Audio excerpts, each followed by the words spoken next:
Muy buenas noches, bienvenidos, gracias por acompañarnos en este rinconcito de radio que llamamos Voz en Alto por la 94.5 FM Oriental que nos viene haciendo el aguante. Otra noche más estamos acá de 7 a 9, aunque ya no se está haciendo tan de noche, ya está de día todavía.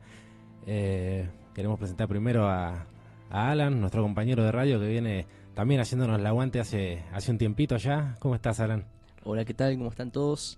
De primera, entusiasmado. La verdad que con todos los temas que venimos tratando, no pierdo la capacidad de asombro. Sí, es algo muy genial seguir asombrando y descubriendo constantemente cosas nuevas que no son nuevas, ¿no? Sino que nosotros las descubrimos recién ahora. Y cada uno le llega su momento de encontrarse con las verdades. También quiero darle un abrazo a Vero, nuestra radiooperadora, que siempre está ahí haciéndonos el aguante también, aguantándonos las locuras.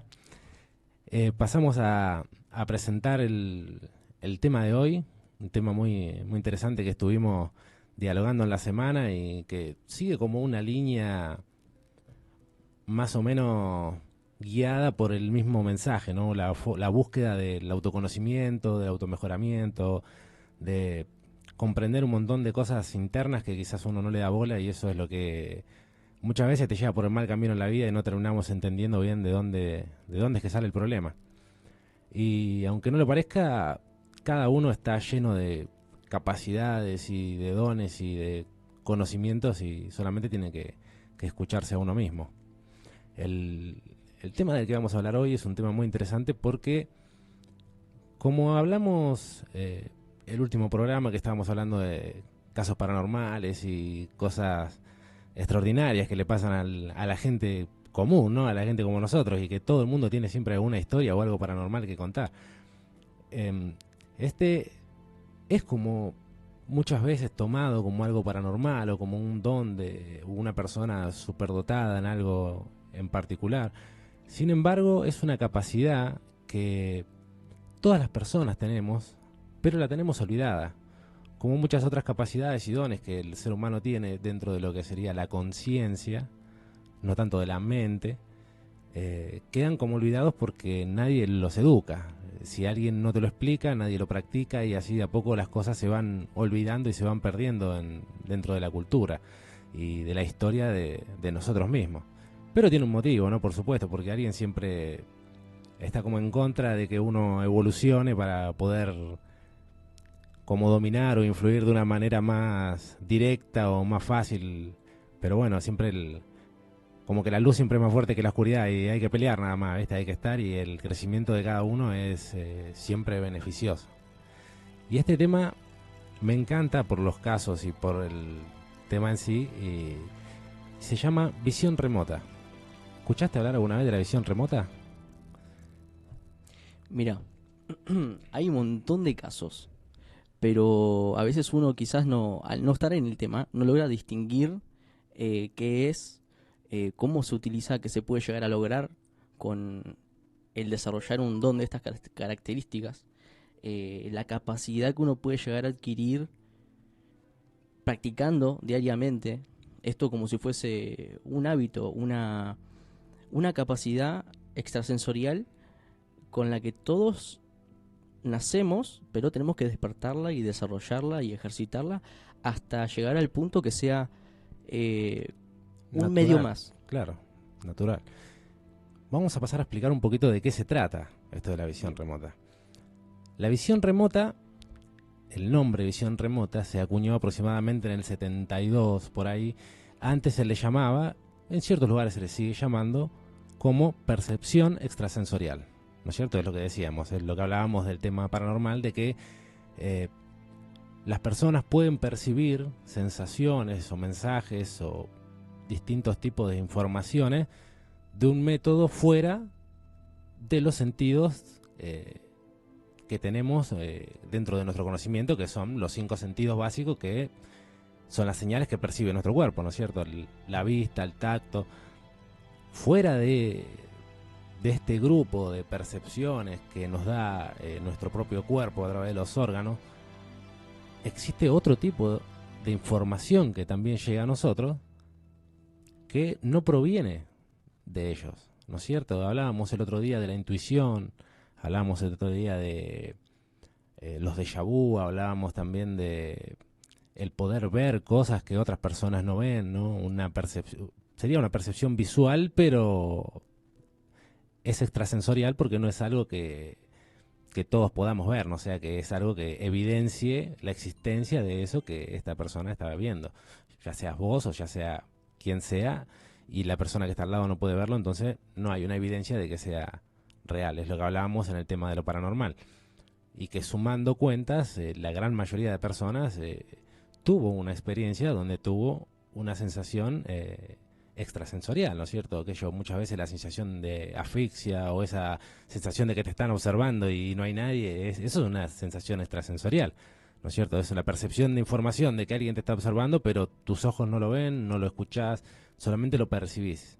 De alguna manera, esa información de que hay una energía, alguien que te está observando o que al menos está cerca y te genera esa sensación. Dentro de este grupo de percepciones extrasensoriales se encuentra esto que es la visión remota. La visión remota es la capacidad de poder observar lo que sucede en otro lugar, sea cual fuere, sin moverte del lugar en el que estás.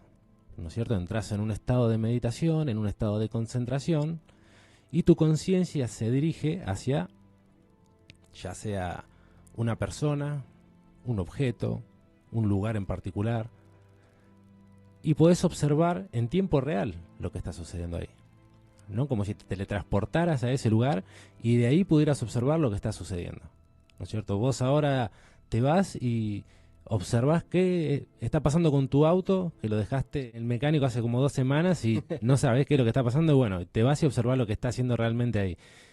Y lo más loco es que los diferentes estudios que se hicieron sobre el tema eran comprobables hasta tal punto que se inventó un método y un protocolo para ejercitar y crear visores remotos, ¿no es cierto?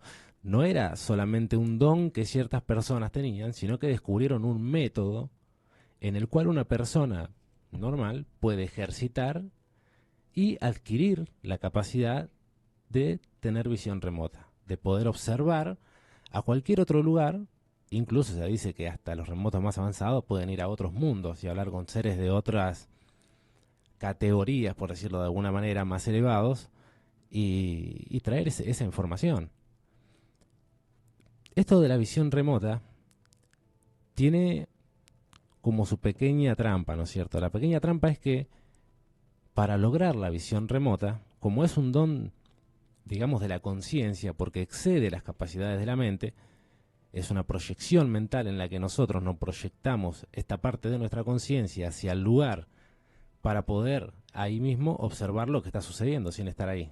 Por eso es importante el estado alfa de relajación, para poder estar conectado desde nuestro interior y no siempre desde el beta, que es nuestro lado creativo, nuestro lado externo autodidacta, que se contacta directamente con lo tangible, lo material, lo que uno ve, lo que uno toca, y la problemática diaria que quizás a veces nosotros le damos mayor prioridad.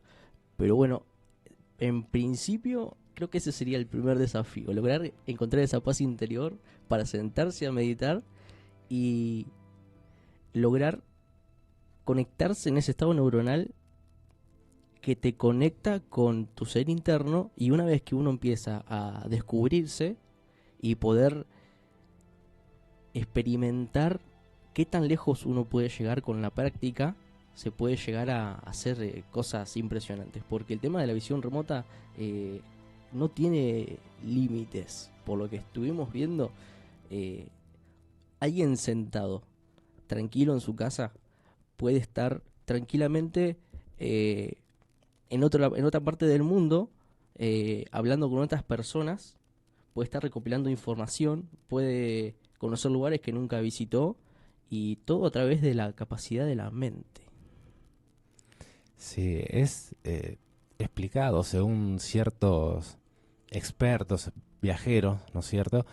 Cuentan que es como si una conciencia universal estuviera impregnada en todas las cosas, porque según el budismo, el taoísmo, que son religiones que hablan del todo, ¿no es cierto? De que el todo es una sola cosa y que nosotros somos individuos, pero es como que eh, nos creemos independientes del todo, pero estamos conectados a la vez, ¿no? Es como vos pones dos huevos fritos dentro de una sartén y cada uno es independiente, pero siguen estando dentro de la misma sartén. Todo pertenece al todo, nada queda fuera del grupo. Y en esa conexión, al conectarte con el todo, eh, lo único que haces es conectarte con esa parte tuya que está en ese lugar al que vos te dirigís. ¿No es cierto? Si la conciencia está en todo y vos te conectás a ese wifi que está en todo el mundo, ¿no? Ese wifi te permite ingresar en cualquier lugar en el que desees estar. O incluso buscar a una persona, decir, bueno, Alan tuvo un accidente, viajando por Santiago del Estero, y bueno, desde acá vos buscás la esencia de la persona y te dirigís hacia allá, y capaz que no había pasado nada, que había sido un malentendido, pero yo ya me aseguré que vos estabas sentado mirando una película en tu casa. Entonces, ¿qué haces? Llamás, ¿qué estás haciendo, Alan? No, estaba acá en casa mirando una peli, y ahí se vuelve comprobable, ¿no es cierto? Ahí se vuelve comprobable donde el acto de presenciar lo que estaba sucediendo en otro lugar, eh, tenés una evidencia de que realmente estaba sucediendo. Y a medida que vas generando la práctica, se va volviendo más detallado la cantidad de información que percibís estando ahí. Porque llega un momento, explican los que utilizan la evidencia remota ya de una forma profesional, ¿no es cierto? Como para ayudar a la gente y para generar ciertos tipos de trabajo, que uno cuando llega a encontrar a la persona que está buscando, en cualquier parte del mundo, puede observar qué es lo que está haciendo, ¿no es cierto? Puede observar dónde está, pero si logra acoplar su energía, su conciencia a la persona, puede empezar a percibir las cosas como esa persona las está sintiendo. Si se siente bien, si está triste, qué es lo que siente, qué es lo que está pensando, ¿no? Porque una parte importante de este tipo de técnicas es que al generar una habilidad, es como ejercitar un músculo, empezás a obtener otro cierto tipo de habilidades que van llegando, pero esto era con la trampa que decía de que como es una utilización de la conciencia, no es solamente la mente, tiene que tener una inspiración positiva, ¿no es cierto? Tiene que tener una idea, un movimiento que sea positivo. Una intención Exactamente, no sana. me salía la palabra. Una intención positiva, porque eso es lo que genera el crecimiento de conciencia que logra adoptar estas capacidades que todos tenemos, pero que no estamos, si uno piensa en proyectarse para ver quién está sacando plata de un cajero y ver los números, y entonces tu energía está bajando, no está creciendo. Y entonces te debilita aún más y menos tenés posibilidades de ocupar esa cantidad de energía que estás ocupando porque tenés que tener energía, porque vos estás proyectando una parte de vos hacia quién sabe dónde, porque cuando buscas a alguien no sabes exactamente dónde está. Claro, igual qué importante que es esta mecánica espiritual, porque si alguien quizás malintencionado o mal predispuesto tuviese el alcance y la disposición de usar esta metodología, podría ocasionar grandes perjuicios, porque un poder así conlleva una gran responsabilidad. Ese, ese es un tema muy interesante porque digamos que el auge del conocimiento de lo que es la visión remota ocurrió en la época de la Guerra Fría, en donde el uso principal que se le hizo fue para espiar naciones y ejércitos enemigos. Cuando la CIA en el 70 se da cuenta que los telépatas tienen una capacidad que ellos pueden utilizar, ¿no es cierto? Todo esto viene a raíz de que en esa época también se escucha la historia de Nina Kulayina, que fue la primer psíquica comprobada científicamente y que logró ganar un juicio legal a una revista que intentaba burlarse.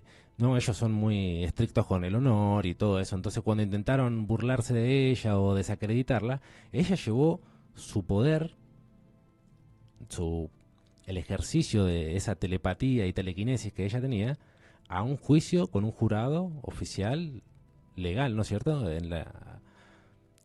Ahí en Rusia. Y como ningún tipo de científico pudo comprobar que lo que ella hacía era una trampa, un efecto o un engaño, se tomó como real. La capacidad de mover objetos con la mente, de leer los pensamientos, de montones de otras capacidades, piroquinesis, el poder controlar el fuego y la temperatura, y montones de cosas que ella podía hacer, tuvieron que, esta gente de la revista que quiso burlarse de ella, tuvieron que pagar una indemnización y hacer una disculpa pública porque no se pudo comprobar que ella era una farsa. Ella era realmente, y fue el primer caso en el que los paranormal o lo psíquico o lo de toda esa movida pseudocientífica que le llaman, digamos, desde el ambiente científico crítico, logró prevalecer sobre la ley, ¿no es cierto? La ley tuvo que admitir la existencia de ese poder. Entonces los Estados Unidos también estuvieron ahí, ¿no es cierto? Fueron, la entrevistaron, ¿no? Y comprobaron un montón de cosas, siempre obviamente acompañado por los militares rusos que la custodiaban, ¿no es cierto? Que veían qué era lo que hablaban, qué era lo que decían. Ese da para un capítulo aparte porque es impresionante el caso de Nina Kulashina. Entonces los Estados Unidos dijeron, bueno, ¿qué hacemos nosotros que no estamos explotando esto también? Y ahí empieza toda esta movida de la CIA por utilizar a los psíquicos y a los videntes para traer información. Esto se le dio el nombre de Proyecto Stargate, ¿no es cierto? El Proyecto Stargate es un proyecto en el cual se usaban psíquicos remotos para poder espiar a otros países, encontrar bases enemigas, conocer planes secretos de otras naciones. Y en este proyecto, digamos, la comprobación de que esto fue real es que esto se encuentra dentro de los archivos desclasificados de la CIA, en la página oficial de la CIA, porque según una ley que hay en Estados Unidos, después de 10 años, los archivos se tienen que desclasificar para el conocimiento público. No se vuelven públicos, como decir, te lo ponen en primera plana, sino que quedan archivados en un lugar en donde una persona que paga sus impuestos y tiene todo el papel en orden puede ir y ver qué es lo que hacían con la plata de sus impuestos, ¿no es cierto?, el gobierno. Y entre estos archivos, y hay muchísimos más, hay 500.000 archivos son, que desclasificaron. Obviamente no desclasifican toda la información, ¿no? Sino que, digamos, hay unos que otros papeles medio tachados que, bueno, tienen que desclasificarlos. Y entre estos se encuentra esto sobre el proyecto Stargate, que utilizaba psíquicos para poder espiar las bases enemigas. Entonces todo esto empezó con una comprobación. ¿Cómo podemos comprobar que realmente esta persona tiene un don que podemos explotar de alguna manera? Porque si no, no nos sirve de nada. Durante 20 años Estados Unidos utilizó más de 20 millones de dólares para mantener el proyecto en movimiento. O sea que, Mirá digamos, si no habrá despertado el interés en las potencias mundiales, dado que quizás en su momento, en una guerra, lo más tangible, lo más propenso era mandar un infiltrado o hacer toda una tarea logística para poder hacer una tarea de espionaje o de inteligencia, y el hecho de usar un vidente remoto para poder recopilar sin tener que exponerse, arriesgarse o meterse en conflicto, o quizás no tener que admitir el hecho del espionaje, quizás fue una estrategia como de guantes blancos, ¿viste? Sin ensuciarse lograban sí, lo que... ganar o ganar, claro. Al punto de que se hizo una guerra psíquica. Exactamente. Y vos imaginate que los rusos ya venían estudiando esto también, ¿no? Con el tema de Nina Kulashina y otros casos de personas que tenían dones psíquicos. Venían, o sea, Nina Kulashina desde los 15 años se pasó el resto de su vida dentro del ejército, ¿no es cierto? Ella se hizo soldado y toda su vida estuvo dentro de este grupo que se encargó de estudiarla. No toda su vida, digamos, porque se casó, tuvo sus hijos, todo, y en algún momento volvió a salir a la luz el tema de los poderes psíquicos después de la Segunda Guerra Mundial, y ahí fue donde ella vuelve a retomar, digamos, la asistencia constante a las bases donde ellos la estudiaban y practicaban las cosas que ella hacía. Lo interesante es que sí, también, es verdad, como vos decís, era la época de los espías, donde había soldados dobles que jugaban para un bando y a la vez lo traicionaban y estaban en todo este movimiento de ida y vuelta. La llegada de este tipo de poderes era algo genial. Y aparte ya sabían que como venían con esta guerra de quién tiene más cantidad de bombas nucleares que la bomba atómica, el avance de este tipo de habilidades también era una forma de arma que tenían que ir avanzando en una carrera, tanto con los rusos como con los chinos también. Tal cual, imagínate que como potencia mundial tenés una tropa que está distribuida en el país para defenderlo y no sabes de dónde te van a atacar. Pero si tenés un psíquico que realmente sea profesional en lo que hace, sería capaz de recopilar datos de información clasificada del otro país para anticiparse a las estrategias del enemigo y así defenderse y prevalecer ante cualquier ataque. Y eso es una gran ventaja, representa muchas vidas humanas, representa muchos recursos, eh, por eso invirtieron millones y millones. Algo muy interesante es la forma en que lo comprobaron, ¿no es cierto? Trajeron a este tipo, ahora no recuerdo bien el nombre, igual los nombres tampoco son los nombres reales, ¿no es cierto? Los Claro. nombres que vos ves ahí no, son todos nombres de personas que tienen como ese encubrimiento por parte de ellos con nombres ficticios. Entonces, en este caso me voy a poner James y le ponen una fotografía de un hangar de un avión. Él no sabe dónde es, él no sabe qué es lo que hay, él no sabe, lo único que ve es el hangar. Era una foto satelital. Entonces le piden que él observe qué es lo que había dentro del hangar. Entonces suponen que lo más lógico sería que adentro de un hangar, en el medio de la nada, haya un avión o una avioneta, porque lugar para otra cosa, un tractor, pero era un hangar de aviones. Cuando él empieza a hacer su meditación y se traslada, les pide un lápiz y un papel y empieza a dibujar directamente.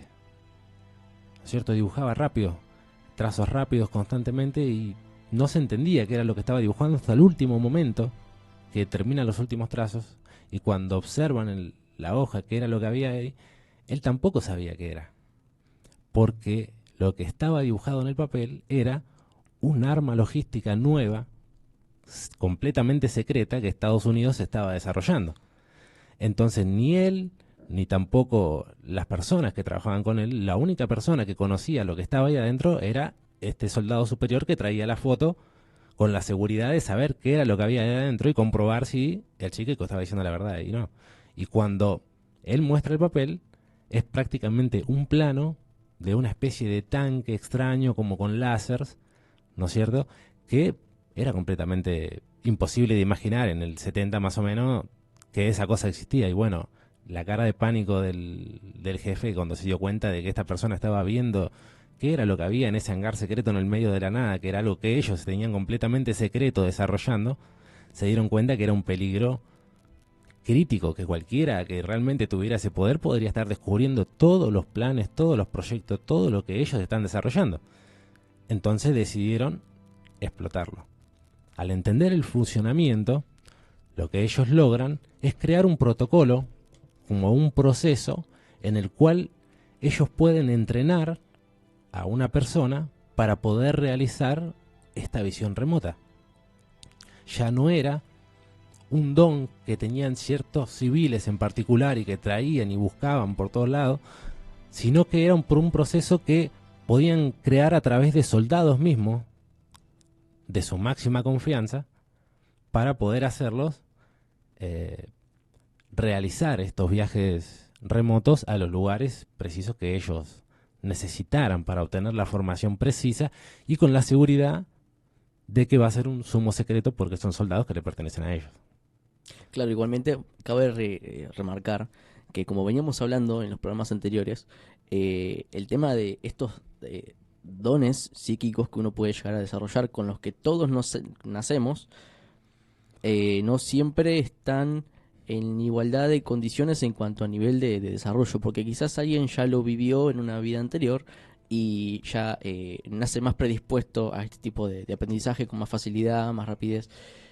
Sin embargo, es importante también tener en cuenta que es más propenso a que un niño lo aprenda más rápido que un adulto, porque no está encajonado en una doctrina de aprendizaje marcada y al estar tan perceptible en un estado constante de aprendizaje, es más fácil, más permeable de que un niño aprenda a incluso interactuar a través de estos dones.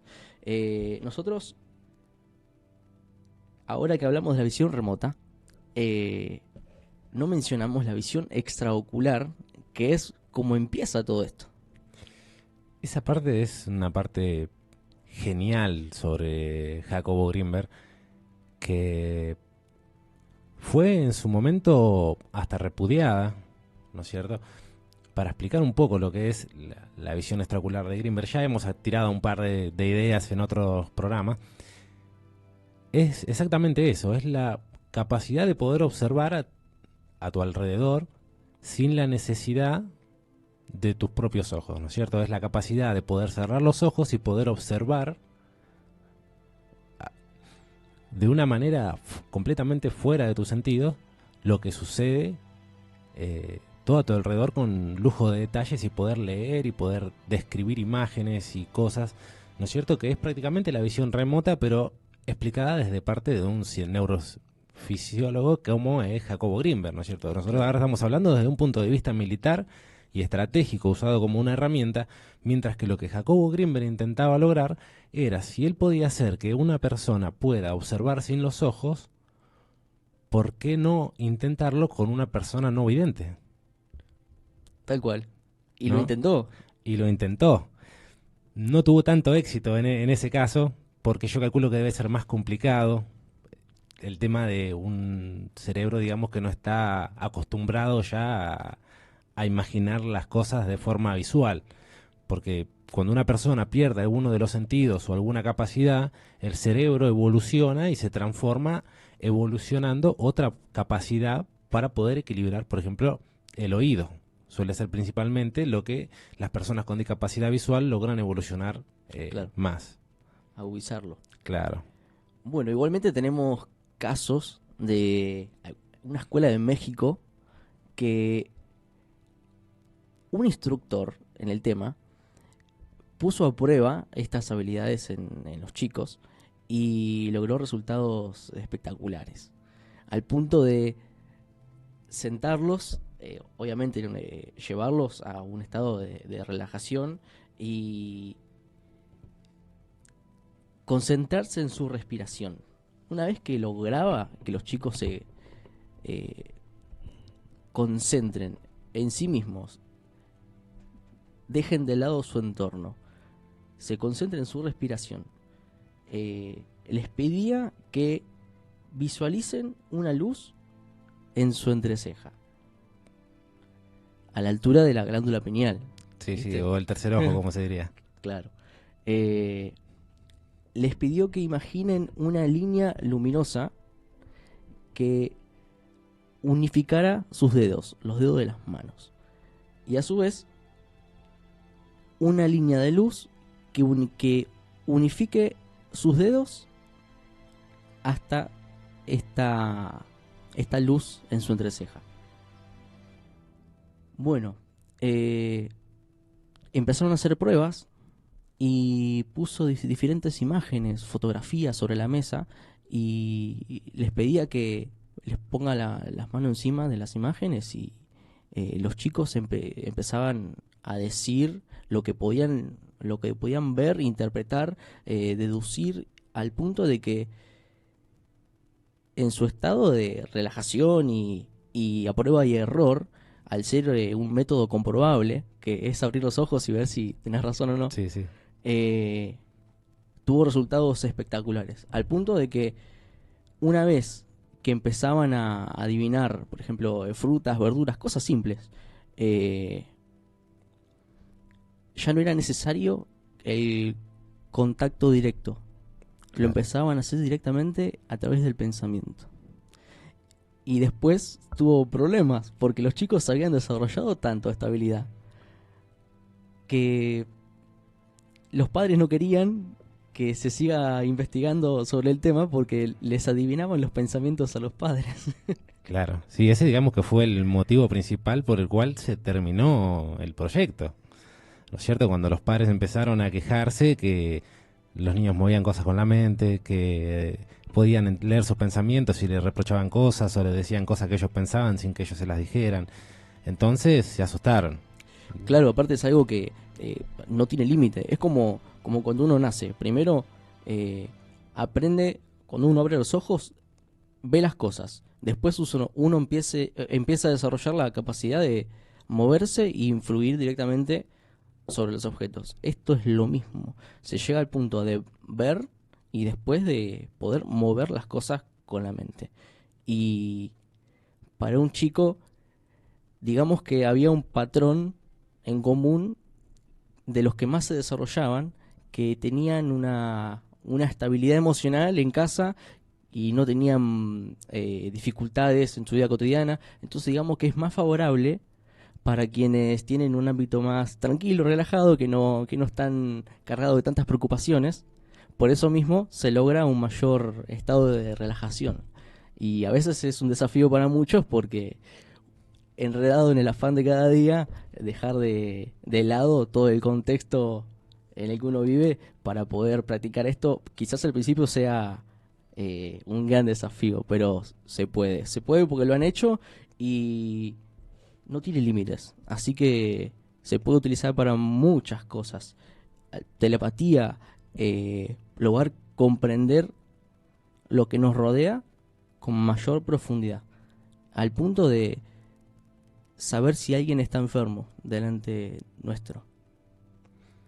En ambos casos, en el caso de Greenberg y en el caso de este proyecto Stargate, que la CIA entrenaba a las personas para poder tener esta capacidad, se explica que en los niveles superiores, las personas más prácticas, en el momento en el que como que acoplan su energía, que decimos que se fusionan y pueden entender los pensamientos y entender las emociones que esa persona está pasando, también pueden lograr ver enfermedades, problemas de su cuerpo, problemas mentales, incluso hasta enfermedades que aún no han mostrado síntomas, ¿no es cierto? Enfermedades que aún no conoce esa persona, ni siquiera ella, que tiene, porque la sintomatología no se presentó todavía. Lo mismo sucede en este caso de los niños en Cuernavaca de México, es que él practica él llega como invitado de otra persona que también hacía el mismo tipo de cosas, pero que realmente no tuvo mucho éxito. Él cree que, según la explicación del mismo Greenberg, cree que fue porque la poca asistencia que tenía, dice que esta persona iba una vez por semana, él iba todos los días, se encerraba 2 horas con los chicos, tampoco le mostraba cómo era realmente el procedimiento que él hacía, entonces el procedimiento de Greenberg lo fabricó él mismo. Lo que él hizo prácticamente es darle una meditación, ¿no es cierto?, una relajación, una conexión energética con el tercer ojo para poder visualizar, con lo que empezó, que es la dermo-óptica, ¿no? Que dermo-óptica es dermo de piel, óptica de visual de ojos, de poder palpar y ver lo que estás palpando. Pero ¿qué pasa? Que a medida que fueron practicando, como los niños tienen esta elasticidad mental impresionante, excedió los límites, ¿no es cierto? Dice que llegaba al punto en que los chicos con los ojos cerrados podían ver en 360 grados. O sea, poder ver lo que está sucediendo también atrás, ¿no? ¿Por qué? Porque la visión frontal es de los ojos, ¿no es cierto? Es porque nuestros ojos están adelante. En esta categoría, que sería la categoría más alta de este tipo de viajero remoto, comentan que ellos pueden materializarse o presentarse, ¿no es cierto?, en un lugar en el cual se encuentran con la conciencia, ¿no es cierto? Yo puedo estar con mi conciencia en Cañuelas y ver lo que está sucediendo ahí, y puedo a través de esta conciencia materializarme y hacerme visible para la persona. O para la energía, porque vos estás en un plano mental también, no solamente estás viendo la energía de la persona que está ahí trabajando o esperando colectivo o lo que sea, sino que también estás viendo el plano energético. Y eso es algo que puede asustar a mucha gente, porque una entidad energética negativa es algo que nosotros nunca vimos. Las personas que nunca tuvieron un viaje astral, que nunca tuvieron un sueño lúcido, o que nunca tuvieron ningún tipo de contacto directo con lo paranormal, ven una sombra gigante, una forma amorfa, como una nube que se mueve o que tiene ojos rojos y te observa. Es como bastante atemorizante. Pero explican estos expertos que a diferencia del viaje astral y todo ese mambo en el que una persona transporta parte de su cuerpo energético al lugar, esto es solamente una transición, una proyección mental. No existe, vos no estás ahí.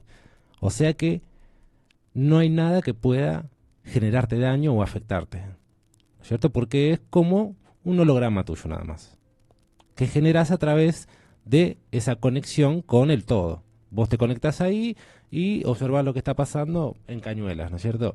Y como vos estás conectado, vos realmente no estás ahí, vos estás conectado con el todo nada más. Y vos podés presentar un holograma tuyo en el lugar ese. Eso explicaría un poco lo que es el doppelganger, que es cuando una persona se encuentra en un lugar que es como una bilocación, que se encuentra en un lugar y al mismo tiempo otra persona lo vio en otro lugar, no sé, en Cañuelas, ¿no es cierto?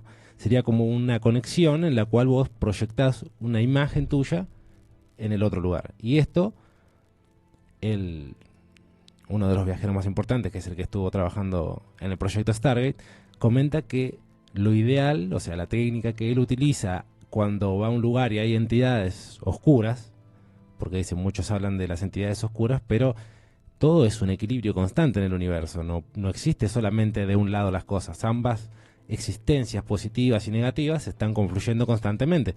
Entonces, él lo que hace para que no se acerquen, o por ejemplo en casos de que va a ver a una persona enferma para ver cómo está, ve que a esa persona al ir avanzando a la enfermedad también te va consumiendo energéticamente. El estado de ánimo, la energía misma de lo que comes y de tu cuerpo debilitado hace que tu estado energético vaya bajando. Igual que el estado emocional, también eso te baja el estado energético. Entonces es más proclive a que lo ataquen entidades parasitarias, ¿no es cierto? Entidades energéticas que van a absorber ese malestar y ayudar de paso a que continúe así, que no se corte, porque si no se pincha el alimento. Entonces dice que él se proyecta a ese lugar y se presenta, se materializa, por decirlo, porque en realidad no se materializa, sino que presenta como un holograma, pero en forma de luz. Entonces todas las entidades negativas se repelen ante la luz, porque no soportan.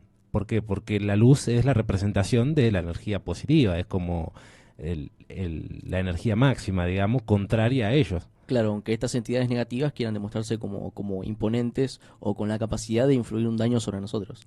Claro, y no pueden realmente porque si uno va a través de ese crecimiento personal y espiritual y todo, va en nombre de la luz, va en nombre de Dios, va en nombre del amor, de la paz, como quieras llamarlo, va en nombre de la energía y de las cosas buenas.